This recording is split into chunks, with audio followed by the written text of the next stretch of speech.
নমস্কার দর্শক বন্ধুরা, আশা করি আপনারা ভালো আছেন, সুস্থ আছেন। প্রতিবারের মতো আমি এবারও নিয়ে এসেছি এই মাসের বুক হল, মানে বুক হল for the month of June. এই মাসে আমি নানা রকমের বই কিনেছি। কিছু বই আমি আমার রিসার্চের জন্য কিনেছি। আহ, কি রিসার্চ, কেন কি রিসার্চ আমি করছি সেটা ক্রমশ প্রকাশ্য, জানতেই পেরে যাবেন আপনারা। একটু ধৈর্য ধরতে হবে আপনাদের। আশু বই কিনেছি পড়ে আনন্দ পাওয়ার জন্য, বলাই বাহুল্য। তাহলে দেরি না করে চলুন আপনাদের সঙ্গে বইগুলোর পরিচয় একে একে করিয়ে দেওয়া যাক। প্রথম যে বইটি আমি সংগ্রহ করেছি সেটা হচ্ছে বুদ্ধদেব বসুর লেখা মহাভারতের কথা। এটি প্রকাশ করেছেন সিগনেট প্রেস। প্রচ্ছদ লিখেছেন রৌদ্র মিত্র। প্রচ্ছদটি আমার খুব ভালো লেগেছে। একটু যামিনী রায়ের আঙ্গিকে আঁকা ছোট্ট একটি প্রচ্ছদ, খুব সিম্পল। আর বইটির কালারটি আমার খুব ভালো লেগেছে, একটা পিঙ্ক আর ব্রাউন মেশানো একটা কালার, এবং মুদ্রিত মূল্য হচ্ছে 400 টাকা। এই বইটি কি নিয়ে সেটার জন্য আমাকে ব্লার্বটা পড়ে আপনাদের বলতে হবে। বুদ্ধদেব বসু অধ্যাপনা সূত্রে গিয়েছিলেন মার্কিন দেশের ইন্ডিয়ানা বিশ্ববিদ্যালয়ে। অধ্যাপনার অন্যতম প্রসঙ্গ ছিল তুলনামূলক ইন্দো ইউরোপীয় মহাকাব্য ইলিয়ড, ওডিসি, ইনিডের সঙ্গে মহাভারত ও রামায়ণ। তুলনামূলক চর্চা সূত্রে তার মনে মহাভারত বিষয়ে একটি বই লেখার ইচ্ছে দেখা দেয়। এক দশক পরে তিনি রচনা করেন মহাভারতের কথা, যে গ্রন্থখানি মহাভারত চর্চায় একটি অবিস্মরণীয় নাম। তুলনা ও প্রতিতুলনার টানে রামায়ণ ও অন্যান্য পুরাণের প্রসঙ্গ এসেছে। উল্লেখিত হয়েছে পশ্চিম দেশীয় প্রাচীন ও অর্বাচীন সাহিত্য এবং স্বদেশজাত আরও কিছু দৃষ্টান্ত। মুখবন্ধে বুদ্ধদেব বসু স্বয়ং লিখেছেন নানা দেশের ও নানা যুগের কল্পনাচিত্র, যারা পরস্পরের দর্পণের কাজ করে, আর কখনো কোনো ঐতিহাসিক ঘটনাও। এদের সংসর্গে স্থাপন করে আমি দেখাতে চেয়েছি যে মহাভারত কোনো সুদূরবর্তী ধূসর স্থবির উপাখ্যান নয়, আবহমান মানব জীবনের মধ্যে প্রবহমান। মেধা ও হৃদয়ের তর্ক ও মুগ্ধতার বৃহৎ পরিসরে এই আলোচনা গ্রন্থটি শেষ অবধি এক রসভোক্তার আনন্দবোধের নিঃসরণ। এই যে বইটি আছে, বলতে পারেন এটি এক ধরনের থিসিস। এই থিসিস থেকে হয়তো বইটি স্টেম করেছে, আমার যতটা পড়ে মনে হয়েছে বা শুনেওছি আমি এটার বিষয়ে। এটার সঙ্গে মানে রাজশেখর বসুর যে মহাভারত রয়েছে, যেটা আমার কাছে রয়েছে অলরেডি, তার সঙ্গে কিন্তু এটা একটা ডিফারেন্স রয়েছে। আমি এখন মহাভারতের বিভিন্ন ভার্সন পড়ার চেষ্টা করছি এবং তাদের মধ্যে একটা লিঙ্ক বের করার চেষ্টা করছি, যেটা আমি একটা সিরিয়াল ভিডিওর আকারে আপনাদের সামনেই তুলে ধরবো। তো একটু অপেক্ষা করতে হবে তার জন্য, কারণ একে তো সময় সাপেক্ষ। কারণটা হচ্ছে যে রামায়ণ মহাভারত নিয়ে মানুষজন খুবই টাচি, কাজেই সেগুলোকে খুব সাবধানে আমাকে উপস্থাপনা করতে হবে, বুঝতেই পারছেন। সেজন্য একটু হয়তো সময় লাগবে, কিন্তু এই ভিডিওটা আমি দেব, এবং খুব সম্ভব এই বছরের মধ্যে দেব। তো যাই হোক, কথা না বাড়িয়ে আপনাদেরকে সূচিপত্রের সঙ্গে একটু পরিচয় করিয়ে দেওয়া যাক। এর যে সূচিপত্র, এটা ভীষণ ইন্টারেস্টিং। প্রত্যেকটা যে চ্যাপ্টার রয়েছে, নামগুলো শুনুন। বনবাসের শেষ দিন, এক অন্তহীন অরণ্য, গোত্র বিচার, মূল কাহিনী, নায়কের সন্ধানে, এক বিশ্ববিদ্যালয়, পূর্বাভাস ও প্রতিরূপ, বিভিন্ন কোরাস, পিতৃ পরিচয়, আগুন জলের গল্প, অর্জুন ও যুধিষ্ঠির, যুধিষ্ঠির ও অর্জুন, গীতার পটভূমি, ধর্ম, অধর্ম, স্বধর্ম, রামের উদাহরণ, ঘরে বাইরে, পশ্চিম সমুদ্র ও হিমালয়, নীলচক্ষুর নকুল, কোন বীর কোন দেবতা, বৃদ্ধ কাণ্ডারী, ঐশ্বর্যের দারিদ্র, দারিদ্রের ঐশ্বর্য, শেষ যাত্রা। তো এই হলো চ্যাপ্টার গুলোর নাম। বুঝতেই পারছেন খুবই চিত্তাকর্ষক, খুবই মানে একটা আগ্রহ জাগাবে এই ধরনের টাইটেল গুলো দিয়েছেন। এবং বুদ্ধদেব বসুর লেখনীর সঙ্গে যারা পরিচিত তারা জানেন যে ওনার লেখনী অতুলনীয়, একদিক দিয়ে বলতে পারি। মানে ওনার খুব বেশি লেখা যে আমি পড়েছি আমি ক্লেম করতে পারবো না, কিন্তু উনি একজন প্রথম কথা বহুমুখী লেখক ছিলেন। উনি কিন্তু ভৌতিক গল্পও লিখেছেন এবং বেশ ভৌতিক গল্প লিখেছেন। এমনকি উনি একটি গোয়েন্দা গল্পও লিখেছিলেন, যেটা দেবসাহিত্য কুটিরের প্রহেলিকা সিরিজ বা কাঞ্চনজঙ্ঘা সিরিজে বেরিয়েছিল। এছাড়া মানে ওনার রোমান্টিক উপন্যাস বা গল্পগুলো তো খুবই বিখ্যাত।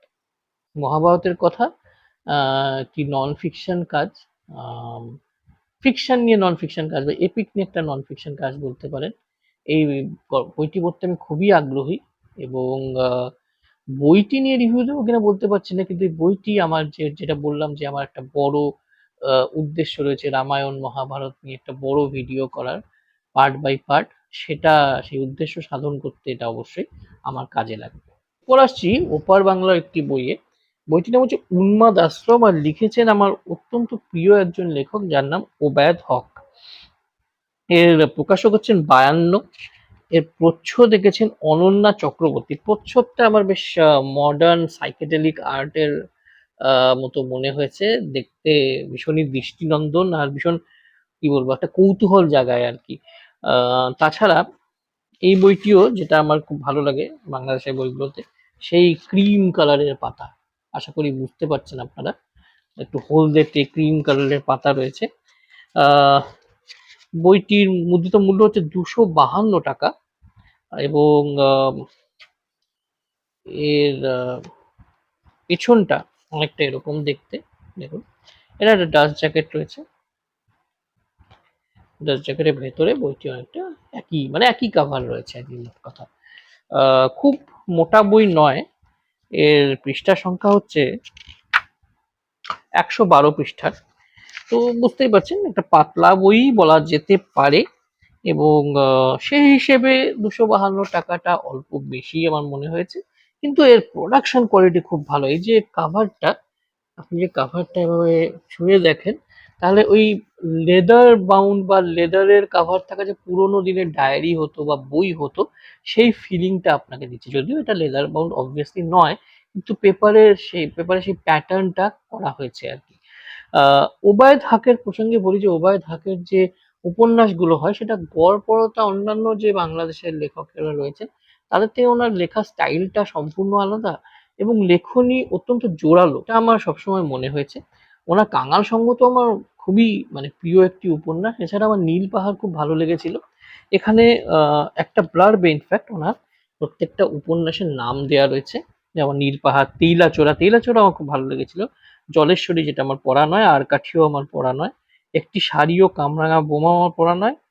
জল নেই পাথরটা সংগ্রহ করেছি, এখনো পড়া হয়নি। এবং একটি উপন্যাস সমগ্র নাকি রয়েছে। আহ এর ব্লার্বে কি আছে পড়া যাক। বাহিরে বৃষ্টি অবিরাম কোলাহল করছে, ভেতরে আর্দ্র সন্ধ্যা। লোকটার আকস্মিক আবির্ভাবে সন্ধ্যা আরো গাঢ় হয়ে গেল। জাহির লোকটাকে জিজ্ঞাসা করলো, এটা কি স্বপ্ন নাকি বাস্তব? লোকটা হেসে বলল, কেমনে কই বাপ, হইতে পারে এই দুনিয়াটাই একটা স্বপ্ন। ঘুম থেকে উইঠা দেখবেন আপনি অন্য কোনো দুনিয়ার অন্য এক মানুষ। ঘুম ভাঙলে এই জীবনে সব সুখ দুঃখ আফসোস সব ঝাপসা হইয়া যাইব। মনে হইব কি আজব একটা স্বপ্ন। এগুলো সত্য কথা? সত্যও না মিথ্যাও না, এগুলো হইলো কল্পনা। ধরেন এমনও হইতে পারে এই দুনিয়া, চাঁদ, সূরজ, কোটি কোটি তারা সব ছোট একটা মাইয়ার মাথার উকুনের পেটের মধ্যে আছে। মাইয়ার মা উকুনটারে ২ নখের মাঝখানে ধইরা রাখছে। উকুনটা ফুটানো পর্যন্তই এই পুরা জগৎ সংসারের আয়ু। আমাগো লক্ষ কোটি বছর তাগো কাছে একটা নিঃশ্বাসের সমান। মানে কি বলবো, একটা একটা অদ্ভুত অনুভূতি হলো এই ব্লার্বটা পড়ে।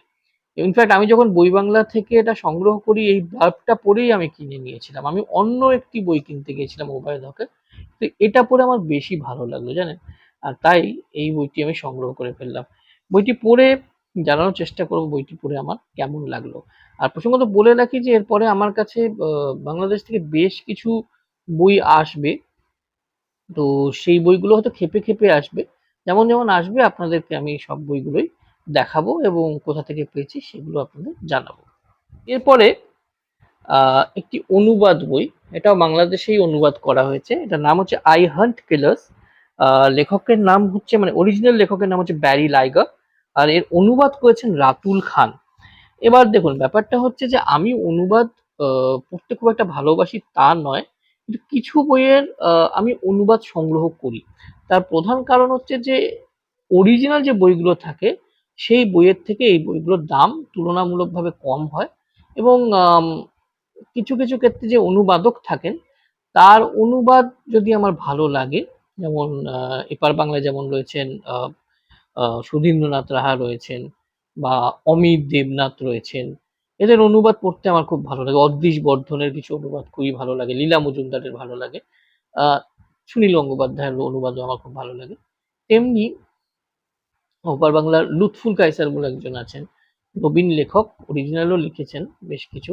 তো ওনার অনুবাদ পড়তে আমার ভালো লাগে। এছাড়া আরো এক দুজন আছেন যাদের অনুবাদ পড়তে আমার ভালো লাগে। তো রাতুল খানের অনুবাদ আমি আগে পড়েছি। উনি অনুবাদটা যেভাবে করেন তাতে মানে উপন্যাসটা পড়তে কোনো রকম হোঁচট খেতে হয় না বা অদ্ভুত কিছু শব্দ মানে লিটারাল ট্রান্সলেশন ওরকম কোনো মানে হোঁচট খাওয়া ব্যাপার থাকে না আর কি। তো সেজন্য আমি এই অনুবাদগুলো সংগ্রহ করি। আর এটাও সেজন্যই সংগ্রহ করা। এর প্রকাশক হচ্ছেন গ্রন্থরাজ্য এবং এর মুদ্রিত মূল্য হচ্ছে ৬০০ টাকা। এর যে প্রচ্ছদ সেটা জাওয়াদ উল আলম ডিজাইন করেছেন এবং এটার যে গল্প সেই গল্পটা এখানে দেয়া রয়েছে, ব্যাকে একটা ব্লার্ব রয়েছে সেখানে দেয়া রয়েছে। এবার এরও একটা ডাস্ট জ্যাকেট আছে, ডাস্ট জ্যাকেটের ভেতরে ওই একই সেম কভার রয়েছে এবং যদিও এটা অতটা হলদেটে নয় বা ক্রিম কালার না, তাও এটাও কিন্তু খুব সাদা নয়। এর পৃষ্ঠাটাও দেখুন, এই যে এখান থেকে বোঝা যাচ্ছে বা দেখুন এটা বুকমার্কও পেয়েছি বাই দ্য ওয়ে। এই এটা আমি পেয়েছি একটা নতুন একজনের সন্ধান পেয়েছি আমি, যিনি অনলাইন বুক সেল করেন। ওনার নাম হচ্ছে মানে ওনার দোকানের নাম হচ্ছে পথিক প্রকাশ। তো সেখান থেকে আমি এই বইটি সংগ্রহ করেছি। যেটা বলছিলাম এই ব্যাক সাইডের যে ব্লার্বটা আপনাদের পড়ে শোনাচ্ছি। চমৎকার ছেলে জ্যাসপার, সহজেই হয়ে ওঠে যে কারো প্রিয় পাত্র, কিন্তু আলোর নিচেই আছে নিকষ অন্ধকার। পৃথিবীর সবচেয়ে কুখ্যাত সিরিয়াল কিলারের সন্তান সে। বাবার কাজের সুবাদেই সাক্ষী হয়েছে অগণিত ঘৃণ্য অপরাধের। অতটা কাছ থেকে খুন খারাপি দেখার সুযোগ খোদ পুলিশেরও হয় না। আর এখন ওর বাবা যখন জেলের ভেতর পচে মরছে, আবির্ভাব ঘটেছে নতুন এক সিরিয়াল কিলারের। আবারও লাশের স্তূপ জমতে শুরু করেছে লবস নট নামক ছোট্ট শহরটায়। নতুন এই সিরিয়াল কিলারকে ধরতে পুলিশের সঙ্গে যোগ দিল জ্যাসপার ওরফে জ্যাজ। উদ্দেশ্য একটাই, পিতৃপাপের কালো ছায়া থেকে নিজেকে উদ্ধার করে আলোয় নিয়ে আসা। তবে রহস্যের ধোঁয়াশা যে ঝাপসা করে রেখেছে ওকেও। বাবার থেকে খুব বেশি আলাদা কি আদৌ হতে পেরেছে ও? উত্তর আছে নিউ ইয়র্ক টাইমসের বেস্টসেলার লেখক ব্যারি লাইগার রুদ্ধশ্বাস থ্রিলার আই হান্ট কিলার্সের পাতায় পাতায়। তো প্রচ্ছদটা আমার বেশ ভালো লেগেছে। এখানে ব্যাক সাইডেও দেখুন অনেকটা আমি একটা ইংলিশ সিনেমা দেখেছিলাম 90s এর ফার্গো, তার একটা দুটো দৃশ্যের মতন মনে হচ্ছে। সাদা অংশটা মনে হয় বরফ। যাই হোক, প্রোডাকশন কোয়ালিটি তো খুবই ভালো বইটার, ফন্টও খুব ভালো। তো রাতুল খানের কথা এখানে বলা হয়েছে। রাতুল খান এই ইনইমিটেবল জিভস এটা আমি পড়েছিলাম, পিজি উডহাউসের অনুবাদ করা, যেটা একদমই সহজ কাজ নয়, সেটা উনি করেছেন কিন্তু।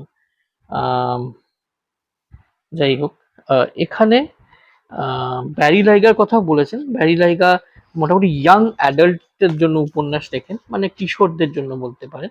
কিন্তু আমাদের এখানকার যে কিশোরদের জন্য লেখা উপন্যাস তার থেকে ইয়াং অ্যাডাল্টদের জন্য লেখা উপন্যাস অনেকটাই তার মধ্যে ম্যাচিওরিটির তফাৎ আছে, অনেকটা তফাৎই থাকে।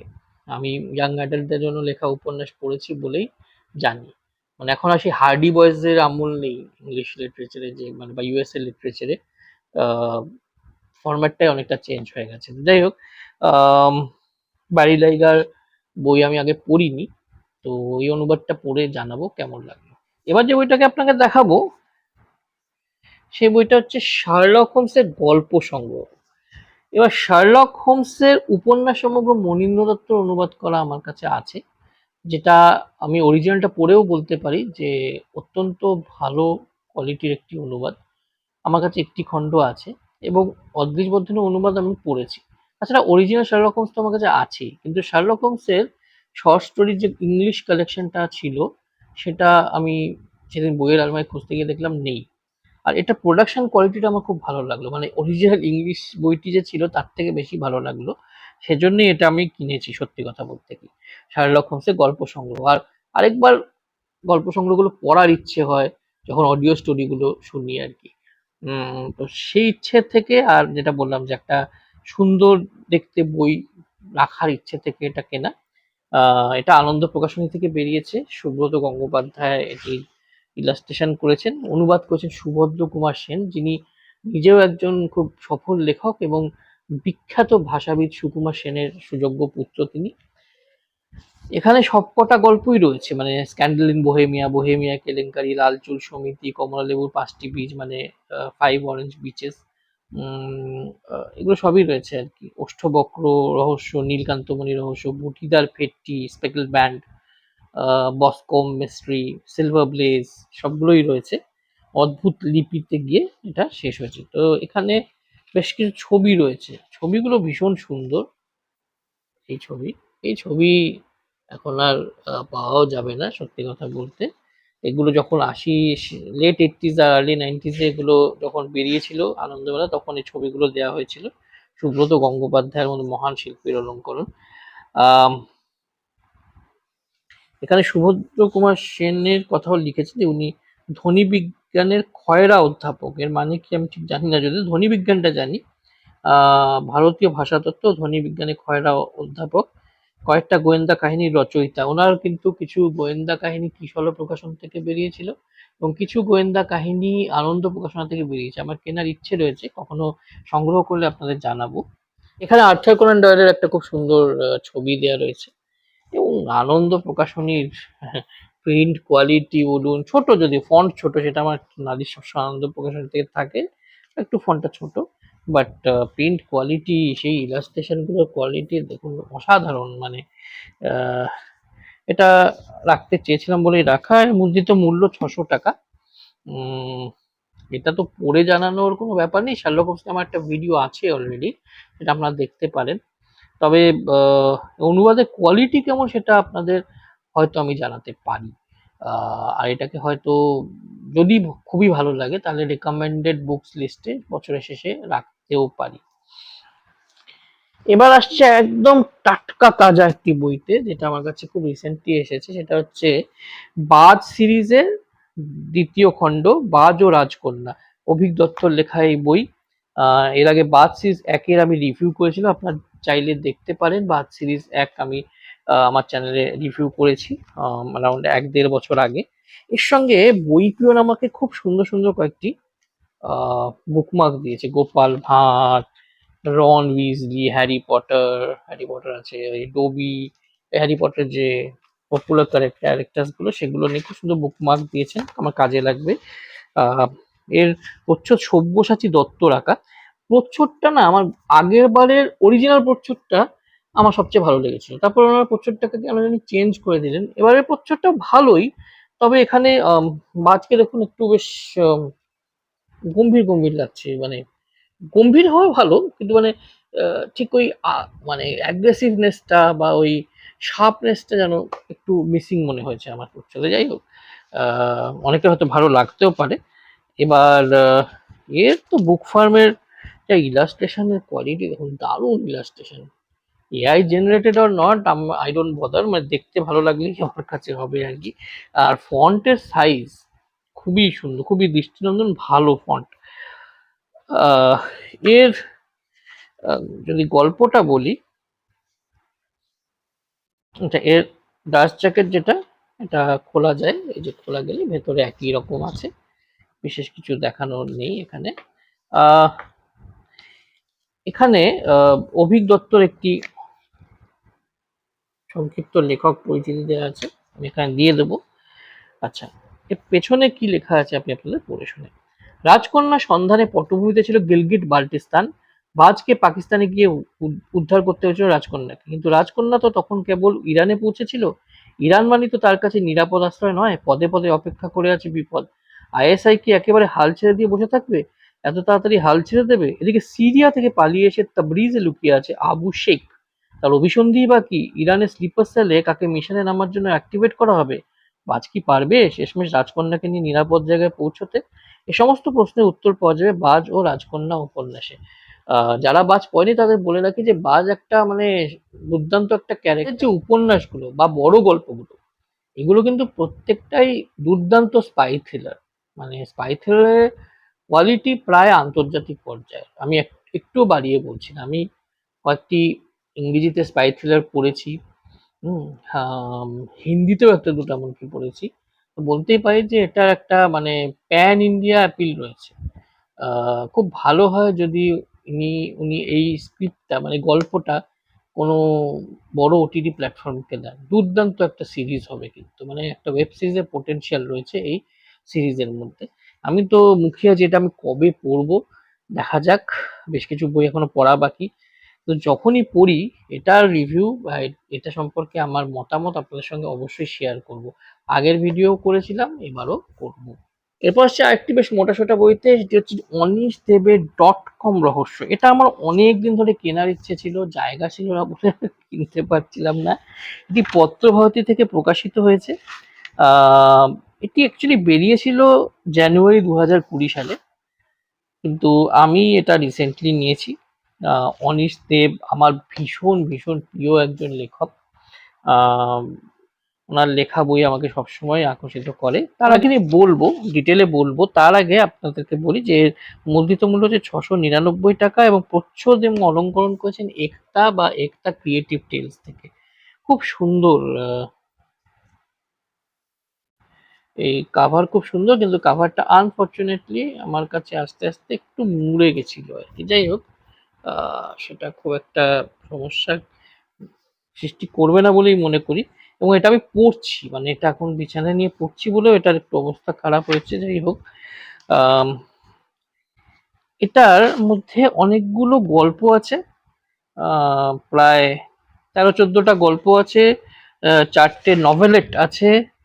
আচ্ছা, suspense.com এগুলো না আলাদা আলাদা করে নাম আছে, যেমন crime.com, suspense.com, thriller.com, ভৌতিক.com। হ্যাঁ, তো suspense.com এর গল্প আছে অনেকগুলো, thriller.com একটা নভেলেট এবং বেশ কিছু গল্প আছে, ভৌতিক.com এ 3টে উপন্যাস রয়েছে এবং বেশ কিছু গল্প রয়েছে। এবার অনীশ দেবের ভৌতিক গল্প পড়তে তো খুব ভালো লাগে বটেই, বেশ কিছু থ্রিলার গল্প পড়তে আমার খুব ভালো লাগে। আমার মনের মতো ওনার মতো থ্রিলার, খুব জেনুইনলি বলছি, খুব কম লেখকই লেখেন বাংলা সাহিত্যে। আর মানে ওনার গল্পগুলো এমনই হয় না, একবার শুরু করলে আপনি শেষ না করে উঠতে পারবেন না। এছাড়া ওনার যে চরিত্রায়নগুলো থাকে বা যে স্ট্রেট ফরওয়ার্ড ভঙ্গিতে উনি ওনার লেখাগুলো ওনাকে হারানো সত্যি মানে খুবই একটা ট্র্যাজিক ঘটনা। বাংলা সাহিত্যে সত্যি একটি নক্ষত্রের পতন হয়েছিল। আমার সঙ্গে ওনার একবার দেখা হয়েছিল, সেটা এই বুক হলের স্বল্প পরিসরে বলার কথা নয়। এক না একদিন আমি অন্য কোনো ভিডিওতে নিশ্চয়ই শেয়ার করবো, বোধহয় আগের ভিডিওতে শেয়ার করেওছি। খুবই জ্ঞানী গুণী বিদ্বান মানুষ ছিলেন উনি। যাই হোক, ওনার এই বইটি কবে শেষ করতে পারবো জানি না, বিশাল বই, মানে এটির দামও যেমন, এটির পৃষ্ঠা সংখ্যাও 700 পৃষ্ঠার বই।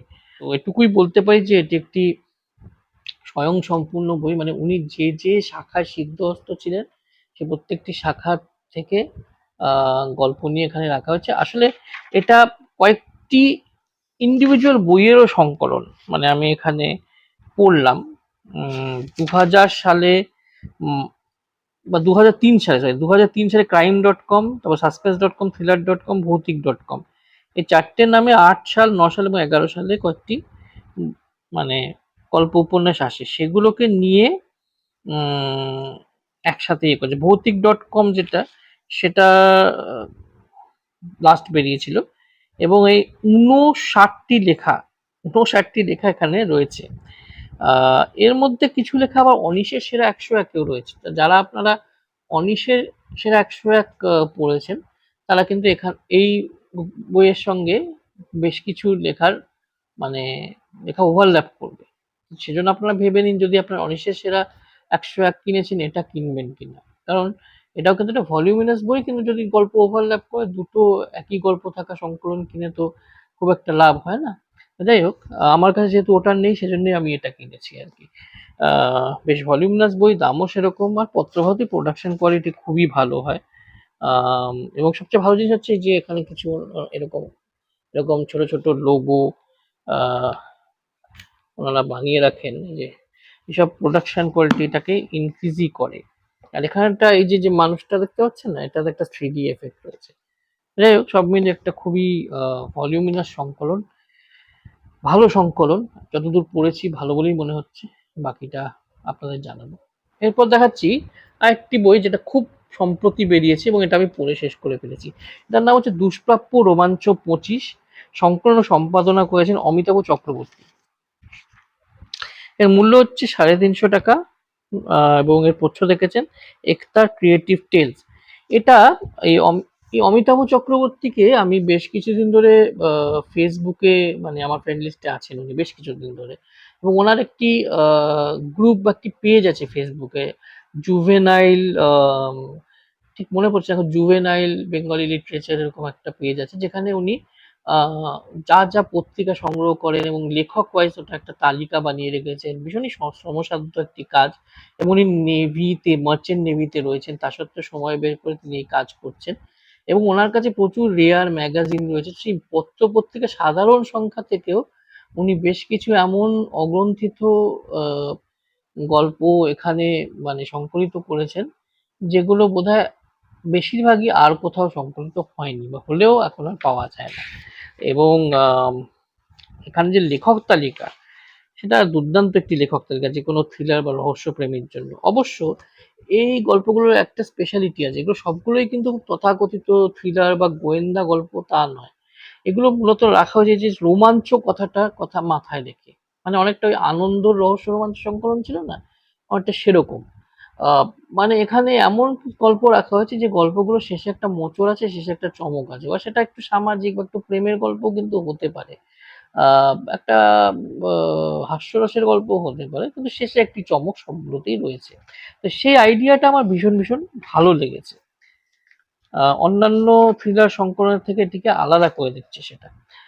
এখানে যে লেখক তালিকা দারুণ, আমি এখানে সূচিপত্র দিয়ে দেবো, তাও মুখে আপনাদের বলে দিচ্ছি, যেহেতু এখানে খুব স্পষ্টভাবে দেখা যায় না।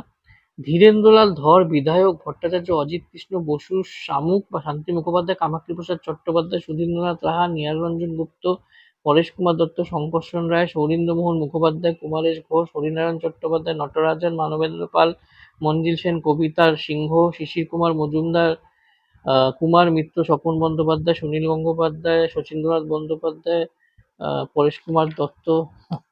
বুঝতেই পারছেন, মানে বইটি সাইজে কিন্তু বেশ কম্প্যাক্ট, মানে খুব বেশি যে পৃষ্ঠা আছে তা নয়, কিন্তু লেখক তালিকা কিন্তু ভীষণই ভারী এটি, এবং 279 পাত্তার। এবং এখানে একটা জিনিস আমার খুব ভালো লেগেছে, যে এখন অনেক সংকলনে এগুলো, এই ডিটেলগুলো থাকে না। এখানে কোন সালে কোন ম্যাগাজিনে প্রকাশিত হয়েছিল সেসব ডিটেল কিন্তু এখানে দেয়া রয়েছে, যেটা এই বইয়ের আকর্ষণ বহুগুণে আমার কাছে অন্তত বাড়িয়ে তুলেছে, কারণ এটা একটা রেকর্ডে রাখার মতো ফ্যাক্টও বটে।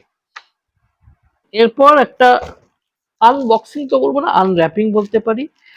তিনটে বই আমার কাছে একেবারে টাটকা তাজা এসেছে, মানে আজকে সকালেই এসেছে, কাজে আপনাদেরকে আমি খুলে সেটা আপনাদের সামনেই দেখাচ্ছি। মেন প্যাকেটটা আমি খুলে নিয়েছি, কাজে আনবক্সিং বলবো না, আনর্যাপিং করে দেখাচ্ছি, একদম ফ্রেশ বই।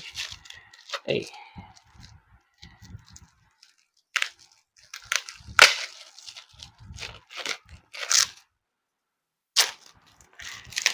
এগুলো আমি এনেছি বই ঘর থেকে, যেহেতু কলেজ স্ট্রিট যাওয়া হচ্ছে না, তাই বই ঘরই ভরসা। বই ঘর থেকে আমি এগুলো আনিয়েছি।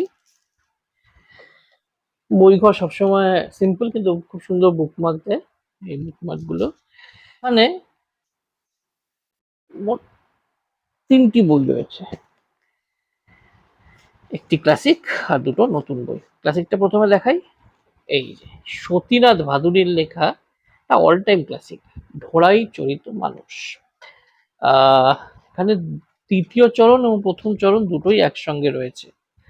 আহ, এটি প্রথম বেরিয়েছিল, মানে এটি বেরিয়েছে করুণা প্রকাশনী থেকে।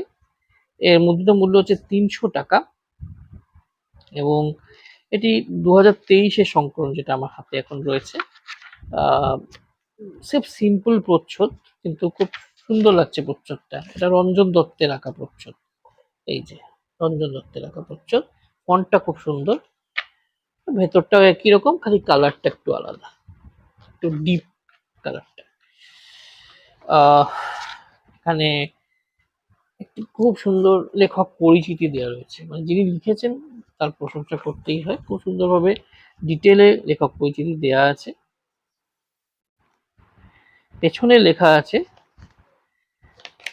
এর, এটা মূলত কি নিয়ে, তাতমাটুলি, ধাঙ্গরটুলি, বিস্কন্ধার গরিব মানুষের কথকতা, এমনকি সেখানকার রাজনৈতিক, সামাজিক, অর্থনৈতিক জীবনের পরিস্থিতি আরশি রূপে প্রকাশ পেয়ে উপন্যাসটি হয়ে উঠেছে সময় সমাজের ভিন্ন সন্দর্ভ। বুঝতে পারছেন এটি একটি সামাজিক উপন্যাস, এবং বিহারের বিশেষ অঞ্চলের অন্তজ শ্রেণীর জীবনধারা, সামাজিক দলিল, আহ, আসলে সেটা গোটা ভারতবর্ষের অবহেলিত গ্রাম জীবনের প্রতিরূপ হয়ে উঠেছে। আহ, খুবই চিত্তাকর্ষক একটি বই, এবং এই বইটি কেনার পেছনে আরেকটা কারণ হচ্ছে যে আমি ঠিক করেছি যে আহ, নতুন গল্প উপন্যাস এগুলো তো আমি পড়েই থাকি, তার সঙ্গে কিছু ক্লাসিকও পড়বো, এবং চেষ্টা করব ক্লাসিক গুলোকে আপনাদের সামনে তুলে ধরার। রিভিউ বলবো না, একটা অ্যানালিসিস বলতে পারি আর কি, তার অন্তর্গতই এটা কেনা বলতে পারেন। এর ফন্ট সাইজ ঠিকই আছে, একটু ছোট, ঠিক আছে। পেজ কোয়ালিটি মোটের উপর ভালোই, কিন্তু শেষের দিকে একটু মুড়ে গেছে, পেজ কোয়ালিটি একটু ফোল্ড হয়ে গেছে, যাই হোক সেটা ঠিক আছে। এই বইটি কেনার পেছনে আরেকটা প্রধান কারণ আছে, সেটা হচ্ছে যে সতীনাথ ভাদুড়ির লেখা আরেকটি উপন্যাস আমি পড়েছিলাম, জাগরি। আমি ঠিক ওই ধরনের উপন্যাসের পাঠক নই বলে আগে আমি নিজেকে মনে করতাম, কিন্তু ওটা পড়ার পরে আমি স্থির করলাম যে এই ধরনের উপন্যাস আরো বেশি করে পড়বো, মানে গল্পটা আমাকে ভেতর থেকে নাড়িয়ে দিয়ে গেছিল। আহ, এত ভালো একজন লেখক উনি, মানে ওনার লেখনী এত মজবুত, আর মানে এত অন্যরকম লেখনী যে মানে আমি তখনই ভেবে রেখেছিলাম যে সুযোগ পেলে ওনার ঢোলাই চরিত মানুষটা সংগ্রহ করে পড়বো, সেজন্যই এই বইটি কেনা। হিস্টোরিক্যাল থ্রিলার, অভিনব রায়ের লেখা মৃত্যু মৃগয়া। দারুণ একটা প্রচ্ছদ দেখতে পাচ্ছেন, এখানে জিসাস ক্রাইস্ট রয়েছে, দুটো বন্দুক উঁচিয়ে রাখা রয়েছে, আহ কাঁটা, পেছনে হিটলারের ছবি। খুব ইন্টারেস্টিং প্রচ্ছদ, প্রচ্ছদের ডিজাইনটা খুব ভালো, শব্দ প্রকাশন থেকে বেরিয়েছে। এর প্রচ্ছদ এঁকেছেন সুমন সরকার। এটা আঠা দিয়ে আটকানো, কাজেই ডাস্ট জ্যাকেটটা খোলা যাবে না। আহ, এটার যে ব্লার্ব রয়েছে সেটা আপনাকে পড়ে শোনাই, নাকি ব্যাক সাইড একটা ব্লার্ব আছে সামারি টাইপের, সেখান থেকেই বলছি। ৩০ খ্রিস্টাব্দের যে কাহিনী শুরু, তা দ্বিতীয় বিশ্বযুদ্ধের জার্মানির পথ ছুঁয়ে চলে গেছে বিগত শতাব্দীর ৭-এর দশকের ইয়াম কিপ্পুরের যুদ্ধ ধরে ২০২২ খ্রিস্টাব্দের ভারতবর্ষে। কখনো এই কাহিনী রাইক্সফুয়ারার হিমলারের, কখনো এই কাহিনী কোহেন পরিবারের, কখনো বা হতভাগ্য ফাসিলদের। স্মৃতিভ্রষ্ট এক মানুষ কি পারবে একটি শিশুকে হন্তারকদের হাত থেকে রক্ষা করতে? এমন একজন মানুষ যার মাথার উপর ঝুলছে নিজের স্ত্রী ও শিশুকন্যাকে হত্যার অভিযোগ। আবার এই সব কিছুর সঙ্গে ওতপ্রোতভাবে জড়িয়ে গিয়েছে কিংবদন্তির এক স্মারক ও পুরুষানুক্রমে চলে আসা এক প্রাচীন সংকেত। কোহেনকে কহেন কোহেন, রাজা যেখানে যন্ত্রণা সহেন, ঋজুরেখো স্বপ্ন বপন, নতজানু সবে কহিও আমেন, কোহেনকে কহেন কোহেন। খুব সুন্দর একটা কোট দিয়ে উনি শেষ করেছেন। এখানে অভিনব রায় সম্পর্কে দুটো কথা না বললেই নয়। অভিনব রায়ের প্রথম বই আমি গত বছরই পড়েছি, এটার নাম ছিল রাও। তারপর আমি চেষ্টা করছি ওনার সবকটা বই সংগ্রহ করার, কারণ উপন্যাসটি আমার খুবই ভালো লেগেছিল, যদিও সেটাকে আমি রিভিউ করতে পারিনি, কারণ ওটা রিভিউ করতে গেলে অনেকটা সময় নিয়ে আমাকে আবার রিড করতে হবে, রিসার্চ করতে হবে বলে আমার মনে হয়েছে। যাই হোক, সুযোগ পেলে নিশ্চয়ই রিভিউ করবো। এছাড়া আমি ওনার বেশ কিছু বই আরো সংগ্রহ করেছি। ওনার বেশিরভাগ বই শব্দ থেকে বেরিয়েছে, অর্ণমন থেকে আছে, এবং একটি বই অক্ষ সংলাপ থেকেও রয়েছে। তো এটা পড়তে আমি খুবই এক্সাইটেড, পড়ে আপনাদের জানাবো। শেষ যে বইটি, সেটি লেখক শ্যামল ঘোষের লেখা বই। নাম হচ্ছে উর্ণনাভের মৃত্যু নেই। উর্ণনাভ মানে আপনারা সকলেই জানেন হয়তো, উর্ণনাভ মানে মাকড়সা। এটা একটা বায়ো টেরোরিজম ভিত্তিক থ্রিলার। শ্যামল ঘোষের তিব্বতী পুঁথি পড়ে আমার খুব ভালো লেগেছিল। তারপরে ওই সিরিজের বেশ কিছু বই আমি পড়েছি। এর বাইরেও একটা দুটো বই এদিক ওদিক পড়েছি, তবে ওই সিরিজের বই যেন আমার বেশি ভালো লাগে ওনার লেখা। কিন্তু ওনার একটা মেডিকেল থ্রিলারের সংকলন আমি পড়েছিলাম, যেটা আমার খুবই ভালো লেগেছিল। আর বায়োটেররিজম যেহেতু মেডিসিন ফিল্ডের সঙ্গে যুক্ত, এবং উনিও আম, এই রিলেটেড ফিল্ডেই ছিলেন বলে আমি জানি, মানে যুক্ত ছিলেন এই ফিল্ডের সঙ্গে। তো সেজন্য মনে হয় বইটি খুব অথেন্টিক, এবং বইটির অনেক ইনফরমেটিভ হবে, এবং বইটির মধ্যে সাহিত্যগুলো থাকবে। আম, এখানে ব্লার্বে কি লেখা রয়েছে পড়া যাক। এবং উন্ননাভ বইটির শেষ গল্প উন্ননাভতে বেইরুট বন্দরের ভয়াবহ বিস্ফোরণে স্পাইডারের জীবাণু সংরক্ষণাগার ধ্বংস হয়ে গেলেও ওই সন্ত্রাস, তোকে যে বললাম যে একটা মেডিকেল থ্রিলার বা বায়ো থ্রিলারের একটি সংকলনে পড়েছিলাম, সেই বইটির নাম ছিল এবং উন্ননাভ। আমার এখন মনে পড়লো, বইটি হচ্ছে তারই একটি সিকুয়েল। এবং ওই বইটি আমার কাছে নেই, যদিও আমি সংগ্রহ করে আরেকবার পড়বো। মানে ওটা না ঝালিয়ে নিলে এটা হয়তো পড়তে একটু অসুবিধে হতে পারে আমার। এর মুদ্রিত মূল্য হচ্ছে ৩৫০ টাকা। এর প্রচ্ছদ এঁকেছেন সৌরভ মিত্র এবং এর ফন্ট টন্ট খুবই ভালো থেকে বেরিয়েছে। এর নিয়ে কোনো সন্দেহ নেই। সুন্দর একটা এরকম থ্রেড নিয়ে বুকমার্ক রয়েছে। আর কোয়ালিটি তো খুবই ভালো লাগছে। এবার এর ভেতরে মাল মশলা কেমন হবে সেটা তো পড়েই বুঝতে পারবো। তার মনে হয় ভালোই হবে। এটা পড়ে আপনাদের জানাবো। আচ্ছা, আরেকটা বই আপনাদের দেখাই। এই বইটা আমি আগেও এই ধরনের একটা বই আপনাদের দেখিয়েছিলাম, the book of unsolved mysteries. আহ, এটা এটা খুব সুন্দর বই। বইটি পিআইএল পাবলিকেশন ইন্টারন্যাশনাল থেকে বেরিয়েছে এবং বইটি আমি খুব ডিসকাউন্টে কিনেছি অ্যামাজন থেকে। মোটামুটি ধরুন উইথ ডিসকাউন্ট আপনি ১০০০ টাকা এরকম দাম নেবে। এই বইটির মধ্যে প্রচুর আনসলভড মিস্ট্রিজ এর ব্যাপারে দেয়া আছে। এর সেকশন করা আছে কিছু, যেমন ধরুন ghostly appearances, conspiracies or coincidences, haunted homes and other entities, unexplained phenomena, the oddest objects, mysterious disappearances. তো এই যে বইটি আছে, এই বইটি খুব সুন্দর ইংলিশ, সহজ সরল ইংলিশে লেখা, খুব ফ্যাকচুয়াল এবং খুব ইন্টারেস্টিং ওয়েতে লেখা বই। এই বইটি আমি কেন কিনেছি, ওই যে বললাম একটি কাজের জন্য নিয়েছি। এবং সেটা আপনারা জানতেই পেরে যাবেন, এটুকুই বলবো বারবার। তো যাই হোক, এই বইটা হাতে ধরে খুব ভালো লাগছে। কি কোয়ালিটি বই, সত্যি এদের পাবলিকেশনের জবাবই নেই কোনো। এর ভেতরে ফন্ট গুলো খুব সুন্দর, ছবি আছে, এরকম ছবি আছে, রিডার্স ডাইজেস্টের বইয়ের মতো অত রঙিন ছবি নেই, কিন্তু যে ফ্যাক্টস গুলো রয়েছে, ফ্যাক্টস গুলো ভীষণই অথেন্টিক এবং মানে তথ্যে ঠাসা একটি বই, ইন শর্ট। এই ছিল আমার বুক হল। বুক হল দেখতেই পাচ্ছেন, মেগা বুক হলই প্রায় হয়ে গেছে। অনেকগুলো বই কিনে ফেলেছি এই মাসে।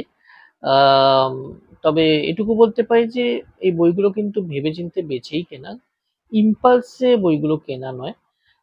বইগুলো কেমন লাগলো আপনাদের অবশ্যই জানাবেন কিন্তু। আর কোনো ভুল ত্রুটি হয়ে থাকলে সেটাও অবশ্যই কমেন্ট বক্সে জানাবেন। আর বই নিয়ে শর্টস তো আসতেই থাকবে, পরেই আসবে একটা শর্টস। আপনাদের মতামত জানাতে ভুলবেন না। ভালো থাকবেন, সুস্থ থাকবেন, সাবধানে থাকবেন সবাই। Take very good care of yourself. শুভরাত্রি।